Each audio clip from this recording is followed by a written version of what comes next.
Well, we've got another really big indicator that Daredevil Born Again will indeed be a completely new universe inside the MCU. Let's talk about the set photos that have leaked online that retell the origin story of one of the major characters in the show.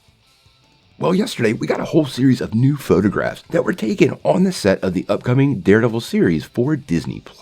Now, as many of you know, there's been a bit of debate on whether this is a new series, a reboot, a soft reboot, or a continuation of the original show.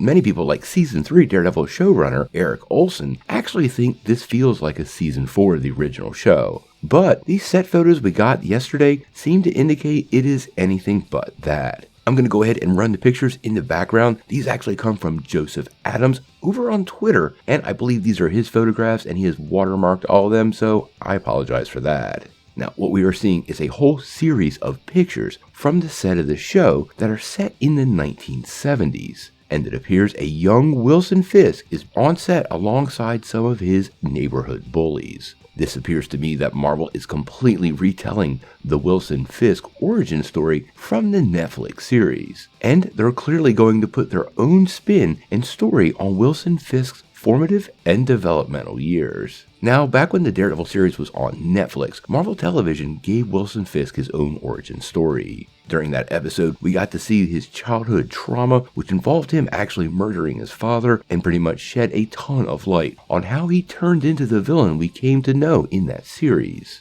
Now, how Marvel Studios changes this, it's really hard to tell right now, but clearly they're doing something different with him, and I likely think this story will set up other storylines in the upcoming series. Now, interestingly enough, props from the 1990s were spotted elsewhere as part of the show's production. It seems to me this would fall perfectly in line with Matt Murdock's childhood and makes me suspect we might be getting a retelling of his origin story in the upcoming show also. I have to say, that's dangerous ground. I absolutely loved how the original series opened with Daredevil's origin story and how he lost his vision. Once again, I suspect this origin story might even be somehow tied to Wilson Fisk a little better, integrating the characters more deeply in the MCU than they were in the Netflix series, and that bar was set pretty high. Now, we know Daredevil will be 18 episodes, so Marvel has a ton of time to flesh out many of these characters, much more than they did on Netflix. We have heard that these shows will be broken into 3 6-episode arcs, but that's yet to be confirmed by Marvel Studios, but even that layout leaves a lot of flexibility in storytelling for the two primary characters of the show. It does make me wonder if Jon Bernthal's Punisher will also get a retelling of his origin story, and basically opens the door to any of the origins of those Netflix characters being changed. It also is once again an indicator to me that this show is not a continuation of the original series. Now that we know Karen and Foggy are not part of the show, and they're retelling origins, I think it's pretty well established at this point it's going to be its own thing. But we're gonna have to wait and see.